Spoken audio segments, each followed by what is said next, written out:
Alright,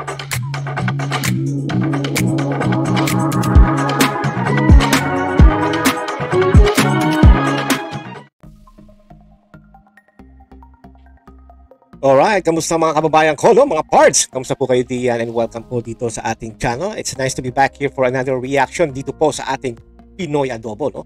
Anyway, before we start, I just want to say hi po sa ating overseas Filipino workers. Kamusta po kayo diyan, at sana po ay nasa mabuti kayong kalagayan. At syempre po, no, kayo po ay lagi mag-iingat at wag po natin masyadong abusuin ng ating sarili at let the stress ang ma-stress sa inyo, no? Wag kayo.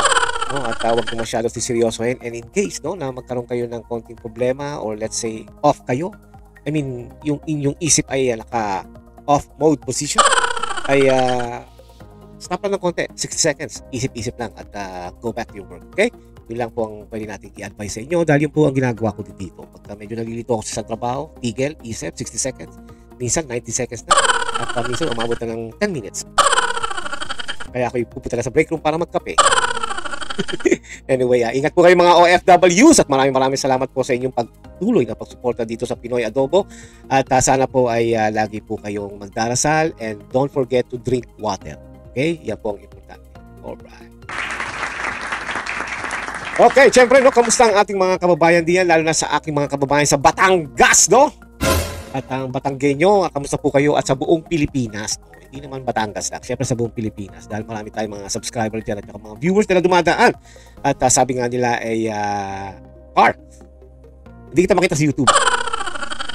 Isa naman, Par, hindi kita malaman kung chong ka pa rin o Par ka pa rin. At yung isa naman ay Par, wala eh, malaki ang kain ng data sa YouTube eh. Ano ba naman yung mga 20 minutes kayo manonood sa? Alright, subscribe po tayo, no? At comment kayo. Importante po yung magko-comment in that way para naman po makapagsagot tayo doon. Marami nga nagko-comment, hindi ko naman nababasa rito. Pasensya na kayo, babahawin lang tayo sa susunod. But anyway, marami tayong pag-uusapan. Hindi itong topic natin, dahil ang topic ito ay napaka-special po, no? At alam po natin na trending po ngayon ng itong bugok na to, no? At yan. Si Mr. Erwin, aka Erich Tulfo, na bumili ng citizenship sa US sa Hawaii daw, na nagkakalaga ng more than 100,000 ba? Something like that. At meron daw bahay sa Port Ranch sa California, kung saan ito raw ay cash na 2 million. No? At ngayon nga ay naging senador. No? Unfortunately, ay nagkakalat sa Senado kasi nga hindi naman siya, ang feeling niya kasi, mga kababayan ko, ay parang nasa radyo pa rin siya. Hindi niya alam na yung inuupuan niya doon sa Senate na yun, it's about how to revise or amends the law. Diba? Siyempre, magkakaroon ka ng hearing, tapos ano mo kung ano yung pwede mong i-improve sa law na naka-existed na law, or maybe pwede kang gumawa ng law. But this guy, loko-loko. Ikaw ba naman magsabi ng bend the law? Man, kaya ka nga senator eh. But anyway, saka na natin masyadong makatayo lumayo dyan. But kung matatandaan nyo, no, nung isa sa hearing, I think that was the 6th part ng hearing, na hindi natin kung matatapos pa to, wala na mangyayari. No? Ay, nagsalita siya at sinabi niya na kung yun ang batas daw ay hindi uubra pagdating sa mga tao. Kaya nga may government eh, di ba? The government is for the people, by the people, are the people. Di ba? Kaya nung sinabi niya ito, habang nanonood ako ng hearing na yun, kaya naman ako nanonood ng hearing na yun dahil kay Senator Marcoleta, ay natapon yung kape ko nung sinabi yung bend the law. So kaya sabi ko, ano pinagsasabi itong gagong to? Diba? Kaya, bobo, idiot. This guy's an idiot. Akala mo ba isa kang senator, sasabihin mo na bend the law if we need to bend the law? So para palang pinalalabas niya na, well, anyway, bagay naman sa kanya dahil kita mo naman ang ginawa niya. Sa US siya. Nasa Pilipinas, tumakbo. Kaya he bend the law. No? Kaya kayo lang mga maka-Tulfo fans dyan, I don't blame you. Kaya kayo nagiging Tulfo fans kasi yung iba siguro sa kamag-anak nyo, tsaka sa hirap ng buhay, natutulungan kayo financially. Pero when it comes to this kind of situation, mga law, kinakailangan, piliin nyo mabuti dahil kayo rin ang makikinabang eh. Eh kung itong gagong to, na bendalo, ang sasabihin, ano mangyayari sa batas? Oh. Kaya, nung narinig ko sa taong to, kahit pa sabihin mo galit daw siya kuno, ay talaga sabi ko wala na. Ika nga, tuloy-tuloy na yan in 6 years talagang kalat-kalat na eh. Yung kapatid niya nga si Rapi Tulfo once sa radyo. Oh, ano ba ginagawa niya? Puro dakdak lang siya, puro walk out na sa Senate sa hearing. Diba? So, these people are whiners. You know, feeling nang nasa radyo pa rin sila. Kaya, kawawa na naman ang Pilipino. But anyway, panoorin po natin yung small clip na ating kinat dito. In that way, malaman nyo. Kasi alam ko marami na sa inyo nakakita, marami na sa inyo ang nakaalam niyan. Pero ako kasi gusto kong mag-react sa tarantadong to dahil you can tell na talagang gapak, no? Talagang may gapak at saka may toyo at saka bobo, di ba? Kung si Claire Castro, baka pinsan ni Gadon, baka ito, pamangkin. Di ba? Kaya it's so sad na meron tayong mga senatong na ganyan. No? Dahil hindi ako naniniwala malinis tong gagong to. I don't think so. Okay? Panoorin natin ang gagong to. Yeah, Mr. Chair, to Secretary Mulya, wala nga talaga sa batas yung bang magsoli muna ng... Siguro, ito yung tipong, I think, tapos na yata nagkaroon ng debate si Zombie Remulla, no? At saka si Senator Marcoleta, no? Kaya, siya na ang sumagot, siya na yung tumuloy, siya yung nagsumunod na magtatanong o magsasalita, kuno. Kaya, kung maiisip nyo, sa kanya yata unang nanggaling. At si Bendalo ay sumunod na lang, ang naakala niya, tama yung ginagawa. Ay sinabi. Okay? Tanga talaga ang puto. Pera para ikaw ay mapasok sa WPP. Pero kung pagbabasehan natin yung kagusto ng taong bayan, ang galit ng taong bayan, gusto nilang magpakita yung goodwill, yung accused bago siya mapunta sa WPP. Siguro mas maganda kung sundin natin yung kagusto ng taong bayan, right? Opo. You can't. In the first place, there's a law na dapat talaga is kung ano yung law na pag-apply ng WPP ay kailangan sundin itong DOJ. No? And it's in the Constitution. Yung sinabi ni Raffy Tulfo na para sa taong bayan, hindi naman nagtitiklop doon eh. Hindi naman kino-close doon na alam naman natin na mga diskaya ay may mga kinuwang pera na hindi naman gumawa ng projects. Ghost project, ika nga, sabi nyo nga. Now, the reason why I'm saying this is because ang ginagawa nila parang pilitin natin nung hindi naman nakalagay sa batas. Diba? I'm not a lawyer actually. I wish. Para lalo tayong may panlaban ng ganito. Pero, marunong naman ako magbasa. At kahit pa paano naman siguro, marunong akong bitindi. So, siguro naman, alam ko naman ang basic ng law, di ba? So, what I'm saying is, nasa batas naman yan eh, di ba? And katulad nga sinabi ni Senator Marcoleta, hindi naman niya kino-close na, oy, pag kayo ay nasa witness protection program na, wala na kayong kaso, inyo na yung pera nyo. Hindi naman ganun eh. They have a deal na kung makapasok ka sa WPP, it doesn't mean na lusot ka na sa ginawa mong ghost project. Yung mga perang kinuha mo na hindi niyo naman ginawa, palpak pa. Wala naman ganun eh. Wala namang sinabi ng lusot na kayo, basta may deal sila na yun, no? Hindi kayo pwedeng tumakas sa obligasyon nyo. Diba? Kaya, ang masasabi ko lang dito, it's really a bullshit and a stupidity ng mga senator sa loob. Si Senator Marcoleta lang, buti nga si Bato de la Rosa marunong umintindi. Mabihira. Kaya sayang. Alam ko nanalo si Vic Rodriguez at saka si Bondok at saka si Hinlo eh. Pero wala eh. Pati Comelec kasi ay kontrolado ng Malacanang eh, which is dapat independent. Anyway, siningit ko lang. Tuloy natin! Thank you, Mr. Chair. Mr. Chair, Yes, also, I would like to Ayan na si Kupal. Kung nakikinig po tayong lahat, yung sigaw ng taong bayan na libo-libo sa People Power Monument sa Luneta, hindi lang naman sa Luneta, Rapi tuloy pa. Ano kasi kayo, bobo eh.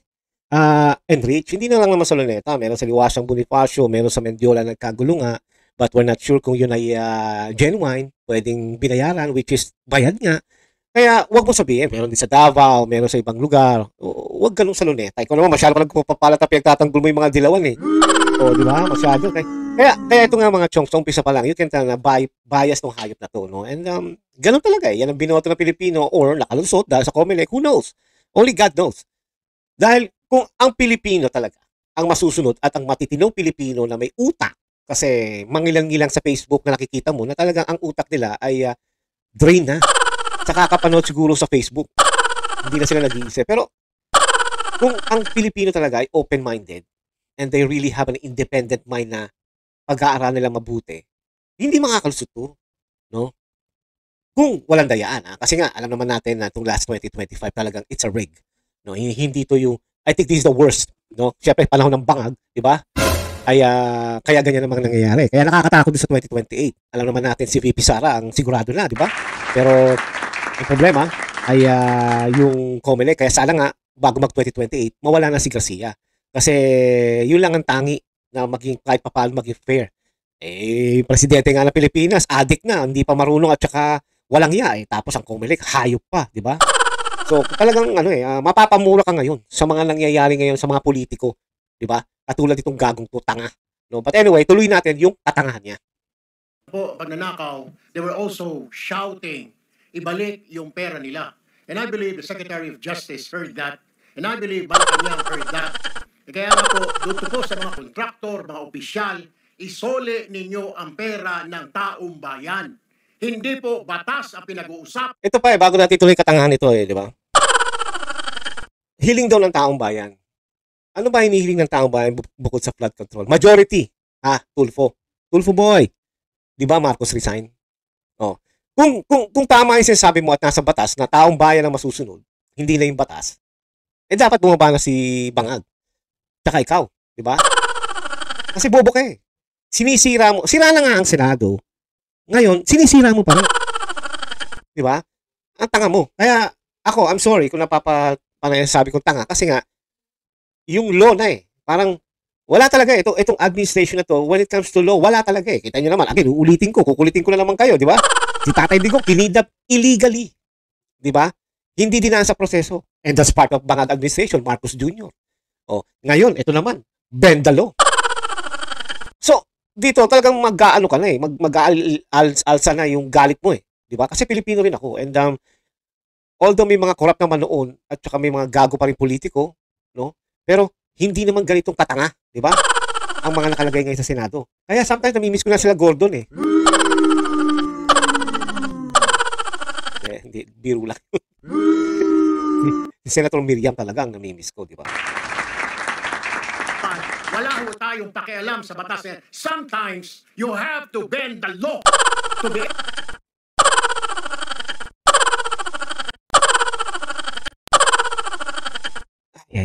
Ewan ko kayo mga Pilipino, no, kung nakikinig kayo right now, yung mga bumotos dito, how you guys feeling right now? Kita mo, isa kang senador, uulitin ko, Tulfo. Gumagawa kayo ng batas. And the reason again kung bakit na may hearing kayo dyan para kumuha kayo ng idea na paano ba natin mai-improve itong batas na to or paano natin tatanggalin or paano natin papalitan. Yan ang trabaho nyo. No? Kaya nung sinabi mong bend the law, talagang nabigla, ang daming nabigla. Milyong Pilipino. Actually, international. Sikat na sikat ka. Dito nga sa US, sikat na sikat ka Sa katangahan. Hindi sa kataliniwan o sabi mo, baka sabihin mo, sikat pala ako sa United States. No? Di pa citizen ka dito? Pero yung ibig sabihin, bakit mo i-bend the law? O bakit mo aalisin? Bakit mo, hindi mo ba alam na may always words o sentence na no one is above the law? Ano yun? So you mean ikaw na pala yung magpapauso but only in the Philippines, bend the law. Diba? Kasi no one's above the law. Kahit dito sa US, ginagamit yung salitang yun. No one's above the law. Diba? Tao yun. Mga taong bayan na sinasabi mo yung gago. Tanga-tanga mo talaga. Diba?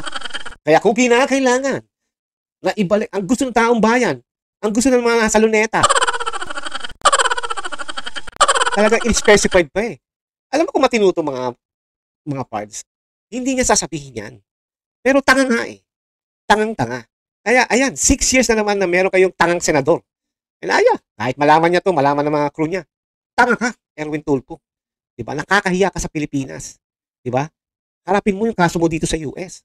Ng fraud. Able to please the people. Mas mataas po ang taong bayan sa batas. Am I right, Secretary Remulla? Yes, sir.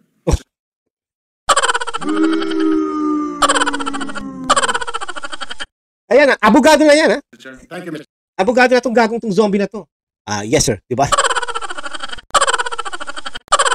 Imbis na sabihin niya na no sir because no one is above the law, di ba? Pero sabi nga nito si Zombie Remulla, parang siya yung tipo ngayon, change the law, di ba? Parang yan ang batas ngayon, pero hindi. Since pabor sa akin at sa aking bossing na si Bangag, papalitan ko yung law. Kaya it's so sad na meron tayong mga ganyang politikong tao. Napakasama. Di ba? It's really worse. Akala ko nga, pagka nagmo-modern na ang tao, nagiging parang kahit paano naging open-minded. Lalo may social media na ngayon. Pero hindi. Parang nagtatanga-tanga-tanga pa. Ito si Zombie, talagang ang style nito is talagang to ruin the law. Di ba? Kung kinakailangan palitan natin ng law, kaya niya nga napakidnap si Tatay Digong because he is trying to ruin the law. Di ba? Kaya, mga chong, mga kababayan ko, kung dito kayo maniniwala muli, katulad ng kaka-vlog ko lang noon na si Claire Castro, wala tayong pangyayari sa buhay. Hindi ba kayo naaawa sa Pilipinas? Ganyan na lang palagi since ng Cory Aquino regime? Diba? Yun ang akin. Hindi ba kayo na papagod man lang na this is too much? From Cory Aquino right now, ganun pa rin. 'Di ba? Parang what's new? What's gonna be the new life for us, you know? Wala talaga eh. Tapos naglagay kayo ng isang tulpo na naman. Eh yung isang tulpo eh. Kita nyo yung nangyari sa PCSO. Oh, ang balita allegedly nagkabayaran sila. Oh, wala na. Natatanda niyo ba yung sinabi ni Rafi Tulfo Boy? Kung kinakailangan ako mag-hire ako ng sarili kong investigador sa labas para ma-imbestiga ko kayo. Gagawin ko yun. Kahit pera ko na, gagamitin ko. Nasaan na? Wala. Nagkaabutan daw. Oh, tapos naglagay na naman kayo ng isang tulpo. Mabuti nga, hindi nakalusot yung pangatlo eh, di ba? Oh, kahit pa sabihin mong gusto ko si Sir Ben, tama na yung dalawa. Actually, ito dalawa. Eh, kung ako lang pipiliin mga chong, mga parts, eh si Ben Tulfo na lang pipiliin ko. Oh, di ba? At least kung parang yung Ben Tulfo na to, mukha naman yatang, alam niyo na, medyo naman palaban din naman. Mas maganda yung ganun eh. Di ba? Ito nga si, pakita natin yung picture. Okay. Ito, wala. Show off lang itong ginagawa nito. Parang yung kapatid niya. Kaya nga, it's okay for them to just in the journalist o yung reporter siya o sa radio, nakakatulong. Totoo naman eh. Nakakatulong naman talaga sila. Nakakapagbigay sila ng financial, nakakatulong sila, nakakapagbigay sila ng negosyo. Pero, you have to think the fact na ang mga tinutulungan lang nila yung mga away mag-asawa. Diba? At saka yung tipo na kinakailangan kikita sa YouTube mga viewers para may kita rin sila. Kasi naalala ko noon, may nagsabi sa akin, hindi ko na babanggitin dito, pero kamag-anak ko, na humihingi sila ng tulong sa opisina ni Rafi Tulfo. Nung binanggit nila yung situation, anong sabi? Ay, hindi yan kakagatin kasi sa YouTube eh. Hindi yan kakagatin sa media. Dalhin nyo na lang sa abogado. Pero nakalagay sa kanilang mga pinagmamalaki na kahit sino ka pa, tutulungan kita. Ewan ko lang kay Ben Tulfo. Ha? Pero itong isang gagong to, at saka yung Rafi Tulfo, ganun ang style. They need someone na kakagat ang mga tao sa viewers. So, nung nalaman ko yun, nawalan na ako ng gana. Yung wanted sa radyo na yan, ni Rafi Tulfo, wala na. Wala na, namimili sila eh. Namimili sila ng something na kakagatin ng tao, yung papanoorin ng tao, para dumagdag ang kanilang viewers, subscribers, syempre, di ba? Ganoon naman talaga. But the thing is, wag mo sabihin na lahat kayo hanggat maaari tutulungan ko, di ba? But anyway, lumalayo tayo sa ating topic, napag-usapan na lang dahil Tulfo kasi, no? Ay, yun nga sinasabi niya. Kaya nga, nung nangyari yung sinabi niyang yun na Bendalo, no, ay nagpalusot naman siya sa kanyang mga sa social media at sa media na ito ang kanyang sinabi. Ang sabi niya, it was just born out of anger na I said na Bendalo to please the people. What I meant was Bendalo for humanitarian reason.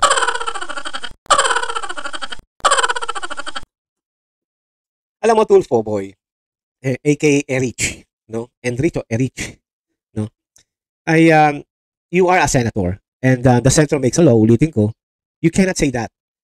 As a matter of fact, mas talagang inaano ng tao lang, pinaniniwalaan ng tao o yung talagang sinusunod ng tao is no one is above the law. Yun ang ibig ko sabihin. Ikaw kasi, gumagawa ka ng sarili mong words, bend the law. Kaya itong senator bat na to ay talagang masasabi mong wala. Bobo, no? Dapat nandito si Gadol para ito sabihan ng bobo. But the thing is, makabangag to. Diba? Pero kung makikita nyo yung kanyang mga, yung panahon ni Tatay Digong, higop din to kay Tatay Digong ng araw. Yun nga lang, siguro kay Tatay Digong, hindi siya kumita ng pera, pero kay Congressman Romualdez Tambaluslos, malaki kinita nitong hype na to. DSWD, AKAP, believe na believe siya sa mga AKAP. Kaya, it's really hard to say na meron tayong ganitong klaseng tao and the Filipinos still doesn't learn their lesson talaga eh. Diba? Anyway, after that, didadagdag ko lang to. No? Nung pinapanood ko pa rin yung hearing na yon, kaya ako sinabing tanga tong Tulfo na to, ay hindi talaga makaintindi. Kaya nung nakita ko, sabi ko, oh my gosh, please. Kung pwede nga lang na tanggalin na bilang senator yan eh. Kasi, kung ito hindi niya nakuha agad, nag-gets niya agad, which is nagtatanong naman siya eh. Actually, wala naman, kahit ako eh, pagka talagang kahit may nagsabi na sa akin na ang ganitong gagawin, hindi ko pa rin nag-gets, tinatanong ulit. Ito, ilang tanong na, hindi niya pa rin naintindihan. So, ang akin, talagang, meron ka palang kabubuhan talaga kung Tulfo na to. But anyway, hanggang bunga nga lang. But anyway, panoorin natin ito. Gusto ko lang idagdag dito, kaya ako ipapakita sa inyo. As po, Mr. Fernandez, Bryce, Yan. Sabi mo, yung building ay substandard. Tama po, naging substandard. Opo. So are you Yan, substandard. I think may pinag-uusapan sila nun na substandard or regular or yung safety standard, no? And we know na ang substandard talaga ay unsafe. Di ba? Hindi yun yung tipong regular or standard talaga. Yun ang pinaka substandard. Meaning sa construction. Sa construction na lang, tinignan ko, no? At sabi nito, ang substandard describe a structure of material that fail to meet the established standards, codes, or quality expectation. Totoo yun, substandard. Di ba? Parang ika nga ay yung materials mo hindi tumutugma sa spec na ibinigay sa'yo. Instead, bumibili ka o naglalagay ka ng mas mababang klase. So, automatic na yun. Basic, general, yun ang pagkakaintindi. Yun ang point doon, di ba? Pero ito naman ang point ko. saying? I don't know. Maybe the former secretary of DPWH can answer me this or anybody from DPWH. If the building is substandard, sir, so ibig mong sabihin, paano pag nagkaroon po ng earthquake? How safe are we in government infrastructures now? Lalo na po yung mga gawa niyo sa Bulacan. Paano pag tinamaan ng earthquake kayo dyan, intensity 5, intensity 6, mamamatay. Lalo ng mga eskwelahan, mamamatay ang mga bata. So, If ever mangyari yan, Senator Tulfo, sana ikaw na mauna. Para at least pagka may nangyari sa inyo, taka ng kapatid mo, nabawasan naman ang bobo sa Senado. No? Yung mga kabataan, hindi mawawala yan, hindi mamamatay yan. Kayo na lang, dalawa. Kasi, you guys are just ruining the Senate. Dagdag ko lang yan. hospital natin, madudurog at guguho ang building. Is that what you're saying, Mr. Bryce? Yan. Is that what you're saying? I guess, ito yung pagkakaintindi ni Bendalo ay substandard. Ito ang pagkakaintindi niya. I think, ang una nila pinag-usapan, I think yun na nga yung pinag-usapan nila. But the thing is, meron talagang main point dito. Okay? Pakinggan nyo. Your Honor, ang ibig sabihin ko po Yan, ng yan. substandard, hindi po nila nasunod ko ano po yung nasa plano. Exactly. Opo. So, Oh, tama. Tama naman. Kung ano yung nasa plano, hindi nasunod. Sige, nakakaintindi si Bendalo. No, tama naman. No? I-explain naman ito si Bryce. No? And again, hindi ko kinakampihan itong hayop na to kasi malaki rin ang sinulog ditong pera ng bayan. Galit din ako dito. Pero, ini-explain niya lang kay Bendalo. Diba? kasi po ang ginagawa po. No, pero yung Dapat pagsalitain mo muna. Bendalo, ikaw naman, no? Wala ka na nga alam sa law. Binebend mo pa. And then ayaw mo pa makaintindi. And then ayaw mo pa makinig. Itong tao ko talaga. tibay. Engineer po kayo. Yung tibay, satisfied ka ba doon sa tibay? Because substandard po. Yung semento, yung bakal na ginagamit, maliliit. Hindi ba delikado po yun pag nagkaroon tayo ng earthquake? Pag nagkaroon tayo ng, Diyos ko po, hindi lang dapat itong investigasyon natin, Mr. Chair, sa Bulacan nakasentro, kundi sa buong Pilipinas. Baka malay mo, magka-earthquake. So bagay ito, matagal na itong Senado na ito. Mukhang hindi pa corrupt yung mga tao dati noon. Ngayon lang, bago na lang yata ngayon. So, Mas maraming corrupt ngayon, gago. Yes, may mga corrupt noon na Tulfo boy, Bendalo. Pero, ngayon mas grabe, harapan pa sa mukha mo, ninanakaw ang pera. Oh, unang-una, presidente. Oh. Pangalawa, Speaker of the House. Oh, mga congressmen. Oh, may mga ilang na Senado. Kayo. Di ba? Ikaw, nakinabang ka sa akap eh. Pag DSWT ka, marami nagsasabi. Allegedly. are you saying, how safe are those buildings that you constructed in Bulacan? How safe it is? Hanggang anong intensity ang kaya niyang bago siya madurog? Your Honor, i-explain ko po. Sige. For example, po hospital, meron pong planong ginagawa ang Kaya lang, makinig ka, Tulfo boy! po natin. So, ang ginagawa po natin, sinusunod po natin to kung ano yung gusto nilang plano. Pero ang ginagawa po namin, binabago po yung plano. For example, nilalakihan po namin yung mga foundation sa plano lang po at sa program. Pero sa actual, hindi Sa plano lang at sa program. Okay? Pero sa actual, tuloy pa rin. Yan. po ito. Sinusunod lang po natin kung ano po yung design nung agency na plano nila. Yun. Kung ano yung agency na, kung ano yung bigay ng agency na gusto, sinusunod naman nila. Okay. Yun lang po. So merong structural deficiency kung tawagin. Tama po ba? Kasi kung hindi mo susundin, sabi ng DOH, ito ang sundin mo, ganito kalaking poste, ganito, hindi nyo susundin. Yan, katangahan yan. Will you agree with me? Meron na kagad structural defect yun. Paano sabihin, wala kung, how will you do, paano explain sa standard? Wala kang i-adjust. Saan mo i-adjust? Your Honor, yung kung ano po yung plano na pinagagawa Yun ang ibig sabihin. Sinabi na ni Hernandez na yung pa rin naman yung gusto ng department. Okay? Na ito ang gusto ko, ito yung kapal ng gusto ko, no? Ito yung haba ng gusto ko. May number yan. Okay? Ang ginagawa naman ng mga engineering tulad ni Hernandez is para magkapera, makakupit, kumita. Yung standard na gusto ng department, ang ginagawa nila sa plano, sa paperwork, sa report, dinadagdagan nila. Pero, yun na yung standard na ginawa na gusto ng department. O na nagre-request. Yun na yun. Let's say, number 5. Eto, gusto ko, 5, number 5. Diba? So, okay. Pero ang gagawin nila, Bryce Hernandez, to make the money, gagawin nila parang 7 or 8. Pasok pa rin yung 5. Nandun pa rin yung 5. Nandun pa rin yung safety standard ng gusto ng department. So, as a matter of fact, sinusunod naman nila yung spec, no? Dinadagdagan na lang para to have more money. Di ba? Eh, hindi na guess itong gagong to. Kasi nga, bendalo. Yun ang nangyayari. Yan ang nangyayari pag yung utak ito, utak biyay. Eh, hindi niya naintindihan agad. Di ba? Ako, na-gets ko agad eh. Di ba? So, parang, basic lang yan eh. Baka siguro yung bago panganak, alam na agad yan. Pero itong gagong to na binoto nyo, walang alam. At pinipilit pa na siya ang tama. Gawa ng, for example, ng DOH, yun po mismo yung ginagawa natin. Pero ang program po na ibinibid natin sa opisina is mas malaki kumpara po dun sa There you go! pinagagawa nila. Kung naintindihan mo na, bendalo! Meron naka-bloated po siya, so meron pong pagkukunan po ng expenses, kagaya po nung proponent. So, ibig mong sabihin, doon pa lang bago mag-bidding, bloated na yung presyo ng yung proyekto. For example, proyekto ng isang school building na sa 50 million, gagawin magkano yung 60 million. Tama po, Your Honor. Para yung 10 million ay para sa mga proponent, lahat ng panggastos na sinasabi mo. Tama po, Your Honor. Pero so far, hindi naman nagdedelikado ang mga Pilipino na gawa ninyo, lalo ng mga taga Bulacan, bakit nagkaroon ng earthquake, harinawa, wag naman, magkaroon ng 6 magnitude na earthquake bukas dyan sa Bulacan, hindi mamamatay yung mga estudyante, hindi mamamatay yung pasyente sa mga ospital, eskwelahan na ginawa ninyo? Hindi naman po sana, Your Honor. What do you mean hindi sana? Hindi ka sigurado kung gaano katibay ang tinayo ninyo nila Alcantara na yung building? Ikaw, Mendoza, ikaw yung project engineer. Yeah, dito pahiya na to si Bendalo. No? Alam naman ni Mendoza, oh, I'm sure. Kasi standard naman talaga yung ginawa nila eh. O kung sino man ang gumawa nun. Diba? Yun naman yun eh. Napasok naman sa safety standard. Dinagdagan lang nila. Ewan ko ba't ganun si Bryce, but sana naman po, yung honor, di ba? Maybe he's just playing safe talaga dahil alam mo naman, sinungaling yung taong yan. Si Mendoza, kasi naintindihan niya, di ba? Will you guarantee us today na matibay pag nagkaroon ng intensity 5 na earthquake, yung mga building na tinayo ninyo dyan sa Bulacan ay hindi maguguhat, hindi mamamatay yung mga estudyante, yung mga pasyente sa ospital hindi mamamatay? Yes, Your Honor po. Will you guarantee that? Yes po. Bakit mo nasasabi na guaranteed na hindi siya guguho? Yung ini-explain po kasi Sinabi na nga ni Bryce Hernandez eh. Oh my gosh, man. Alam mo, I don't know.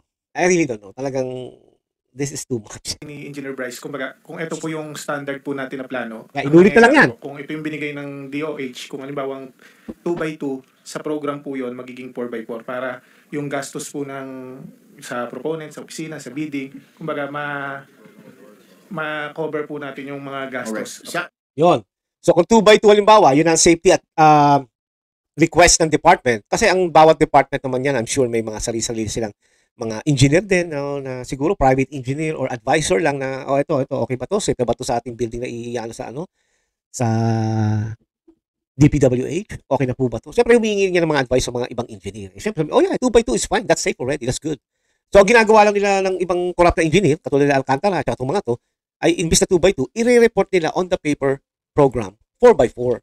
Pero 2x2 lang talaga. In that way, yung presyo ng 4x4, let's say ang 2x2 is 100 pesos, ang 4x4 is 300 pesos. Oh. So, ang total nun is 400 pesos. So, yung 100, mapupunta talaga sa legit na project, yung 300 sa kanila. Ganun lang naman kasimple. Di ba? It's no-brainer actually. Ang problema, si Erwin Tulfo walang brain. Sana nga ganun, sana nga dinudoktor niyo, pero just the same, yung pandoktor ninyo doon, pwede pang magasto sa ibang proyekto, sana dito sa Pilipinas. Sana, wala, ano magagawa natin? Kaya ka nga nandyan, kaso sabi mo, bendalo. Yun. Okay? Well, yun naman, ang akin namang conclusion dito, no? At sinasabi ko naman sa inyo, bawat video, no? At pakita ulit natin itong hinayupak na to. Ayan. Ayan. Mga parts, ang point natin dito is you cannot bend the law. And kaya nga meron salitang no one is above the law. Alam nyo yan. No? Kahit ang mga bata alam yan. At pinag-aaralan din naman natin sa eskwela. na walang maaaring umano ng batas, lumampas doon. Kahit ang presidente, they need to follow the law. Ganyan yan. Itong taong to, tanga kasi, di ba? At walang isip, no? Dakdak lang ng dakdak. Feeling kasi nasa radyo pa siya o parang parang alam niyo natatandaan niyo yung huling niyang sinabi sa radyo na ako yung isang TNT. Masama ba yung nagtatrabaho ko sa aking pamilya? Di ba? Di ba yan ang sinabi niya nung bago mag-election noon? Bakit? Dahil kasi ako yung number 1 kaya ako yung sinisiraan ng karamihan. Hindi naman ikaw number 1, si Bongo, di ba? Diba? Tapos ngayon nga ay alam naman natin na bumili ng citizenship sa US, sa Hawaii, at bumili raw ng bahay ng $2 million at sabi cash pa sa Port Ranch. No? So, hindi mo pwede paniwalaan ng ganitong tao. Hindi ko siya sinisiraan. Although, isa siya sa dahilan, kaya nadali si Alias Siga rin. Diba? Pero, ang akin lang dito mga chong, huwag kayong maniwala dito. Dahil wala naman talaga, unang-una, you can tell, na yung hearing na nangyayari ngayon, simula ng pinatan si Senator Marcoleta, wala namang nangyayari dyan. Kita mo naman si Lacson, di ba? Kino-cover up na yung mga iba.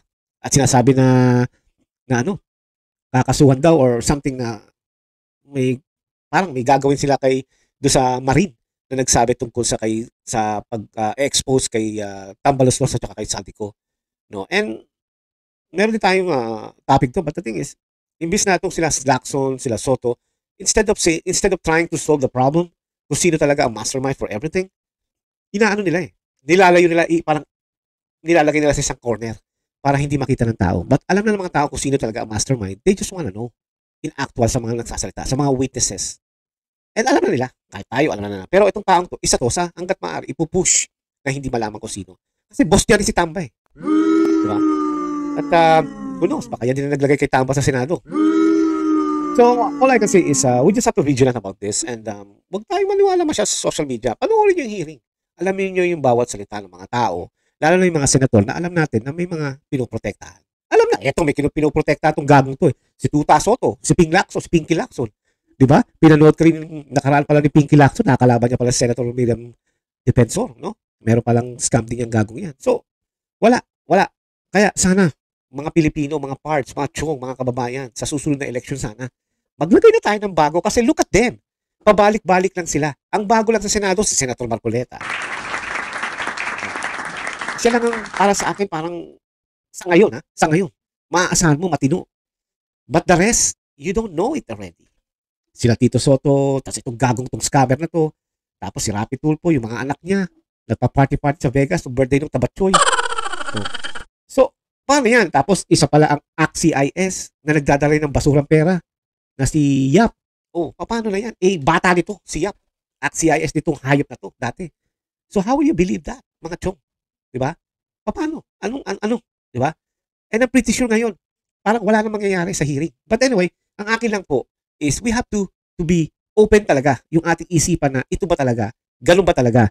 Huwag tayo magpadala sa mga influential vlogger, sa mga idol natin. Huwag. Sometimes you have to do your own research. You have to do your own decision. Now, wait a minute. Something's going on here.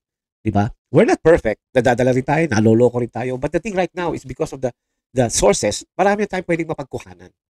Kaya sana, subukan naman natin, tignan mabuti at huwag sumakay.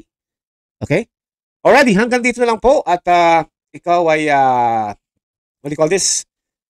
Sa susunod nating pag-uusapan, no? At marami tayong magiging topic ngayon, ha? Inuna ko na nga lang ito dahil ito yung mainit na topic. At sana po sa susunod, panoorin niyo po ko. And please, subscribe tayo, view, no? At yung comment, no? Mag-comment kayo, maganda yon at saka i-like nyo para dumami ang ating yung show natin, yung ating content ay mag-spread out. And press nyo yung notification bell. In that way, alam nyo kung tayo meron o wala. Okay? Already, hanggang dito na lang po. No? Sabi nga ng Senator Marcoleta, makontento naman muna tayo sa ating kung ano tayo meron parang kopya. At syempre po, kay VP Sara, mahalin natin ang Pilipinas. Sukrat.